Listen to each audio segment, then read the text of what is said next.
In terms of the fourth quarter, they had all but one of their buckets was inside the paint. Was that them just being able to get into the paint and get whatever they want because of that point of attack defense like you were talking about? Yeah, they had that and 9 free throws. They crushed the Minnesota Lynx to claim their first Commissioner's Cup.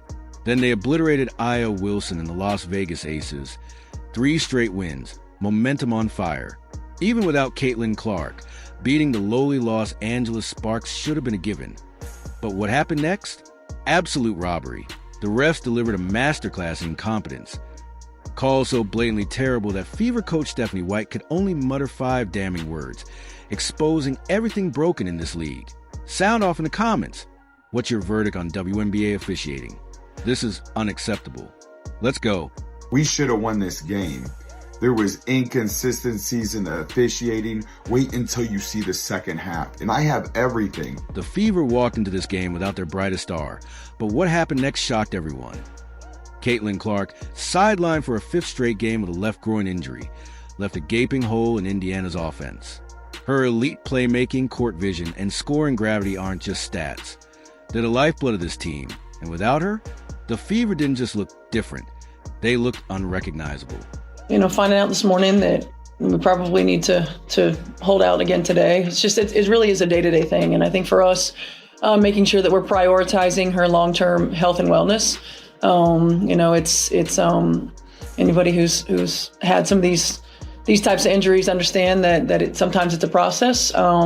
She's a quick healer and she's been doing everything that she can to get back on the floor. So, we just want to make sure that we're hypersensitive to the big picture. But the chaos didn't stop there.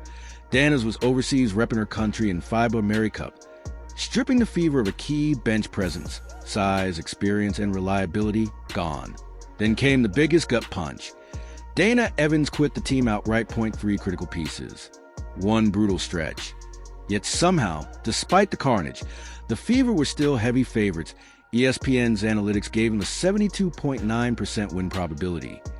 Vegas had them minus 6.5 point favorites. The logic? The Sparks are a dumpster fire. Indiana's remaining stars will handle this.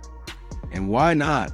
The Fever were red hot, riding a 3-game win streak, with Aaliyah Boston dominating the paint and Kelsey Mitchell unlocking her alpha mode. The chemistry? Flawless. The momentum? Unstoppable. Then reality hit. Howard looking backdoor for Mitchell. Not there. Shot clock down to 7. McDonald feed inside, and it's Howard for 2. It's good, Rick. But beneath the surface, cracks were forming. Without Clark, the Fever's offense moved in slow motion. No more lightning ball movement. No more defensive panic. Boston, stranded in the post, begging for touches that never came. The system that hummed with Clark at the helm now sputtered like a dying engine. And yet, how could they lose? This was still a roster stacked with all-star talent facing a Sparks team that played most nights like they just met in the parking lot. The math made no sense. Until it did. I don't get it. Breanna Stewart, Aja Wilson, wait until you see what they did for Kelsey Plum tonight. They get all the calls. Touch fouls, anything. And guess what happens? Aaliyah Boston, the best center in the game, and guess what happens to her? She gets called for every touch foul and ends up in foul trouble this entire season and is still putting up MVP-type numbers. What happens with Caitlin Clark? Have you ever seen her get a touch foul? Phantom call? No. The physicality, that's the WNBA when it comes to Caitlin Clark. But anybody else, the physicality disappears. The expectations weren't just high. They were stratospheric that on paper, it made sense. The Fever still have all-stars. The Sparks are a lottery team. Talent wins. Indiana had already proven they could dominate elite competition. This was supposed to be a tune-up, not a test. But in reality, this was a disaster waiting to happen. The chemistry from their win streak, built entirely around Clark's leadership. Defensive flow, gone without her quarterbacking. Role players who excelled in their lanes now looked lost trying to be heroes. And as tip-off arrived, the weight of those missing pieces, Clark's genius, Dana's muscle, Evan's spark, dragged him down like an anchor. The perfect storm had arrived. What does it take to get a team to be more consistent, especially from you on the coaching side of things? Yeah, I mean, I think a couple things. There's always got to be a high attention to knowing personnel. Oftentimes you don't get a lot of practice time, and so going over a lot of their sets, which you do, but at the end of the day, making sure we know our personnel, who we're going to run off the three-point line, what we're willing to give up. We've got to make sure that there's a high attention to detail there. Even in the chaos, 3 Fever players refused to surrender, and Aaliyah Boston led the charge. She owned the paint from tip-off to final buzzer. 23 points, 12 rebounds. Performance that should have sealed a win. September 17th from the field. May 7th at the line. When the offense finally remembered to feed her in crunch time, Boston didn't just deliver. She put the league on notice. This wasn't just a good game. This was a statement. Here's Mitchell off the screen, but can't connect on the 3. Boston offensive rebound, rolls it in, and a foul.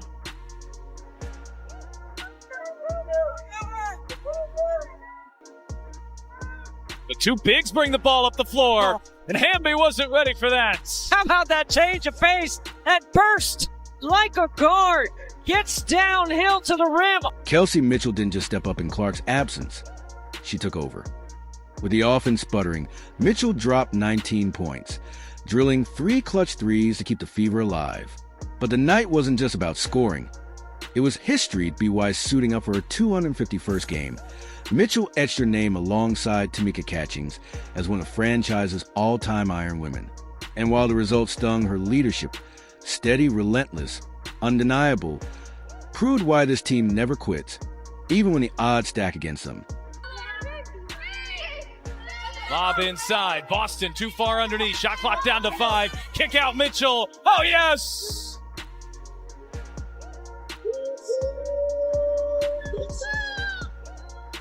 Natasha Howard didn't just contribute.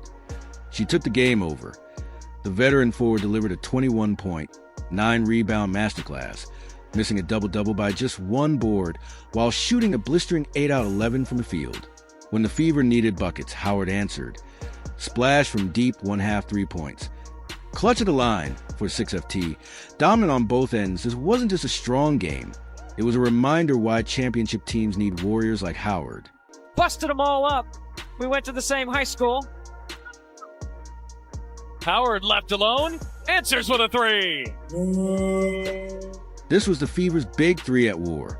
While the odds stacked against them, Boston, Mitchell, and Howard didn't just compete. They carried the franchise on their backs in performance worthy of a championship roster. Boston transformed the paint into her personal fortress. Rebounds, putbacks, and a masterclass in all-star dominance. Mitchell became Indiana's human flamethrower, draining shots from every angle to keep the Fever's pulse racing. Howard, the veteran assassin, cut with surgical precision, making the gritty, seasoned plays that only champions understand. The arena felt it. The momentum shifted. With every possession, the impossible comeback surged closer to reality. Until... LA is so dangerous. They don't look like a 5-win team to me. Oh, and there's Tipson sending it back. Then, the unthinkable .3 superstars playing at peak level, only to be sabotaged by the whistles. The officiating wasn't just bad, it was blatant. Exhibit A. Sophie Cunningham gets grabbed by the throat in plain sight. No foul. Somehow, the refs reward this assault with a jump ball. This wasn't basketball. This was a heist. Cunningham, Colson, give and go, and Colson hits a 3. That's called a boomerang pass? This isn't just survival, it's an evolution. Boston has proven she can be the backbone. Mitchell, averaging 21.6 PPG without Clark, has rewritten her ceiling as a leader. Howard's two-way dominance screams veteran cheat code. But 2025? That's when the real payoff comes. Every brutal loss is a lesson etched in fire. Every clutch moment is confidence compound interest. Every milestone, Mitchell's 600-plus threes, Howard's 2,000 rebound Mountain Boston's all-star coronation, is another brick in their championship foundation. The Fever aren't just weathering the storm, they're learning to control it. Percent comes up with the block. Colson launch ahead. Oh, a la Caitlin Clark.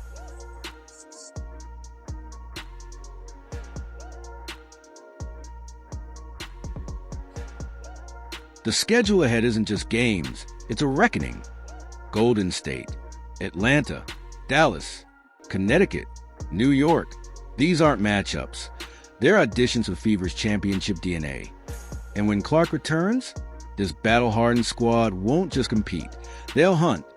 Teams like the Sparks, who stole 2 wins, and others who feasted on their injuries, mark it down. Every slight, every bad call, every lucky W against a shorthanded Fever roster will fuel a revenge tour the league isn't ready for. This pain isn't just frustration, it's armor. These losses aren't just setbacks, they're blueprints. The Fever's playoff push starts now.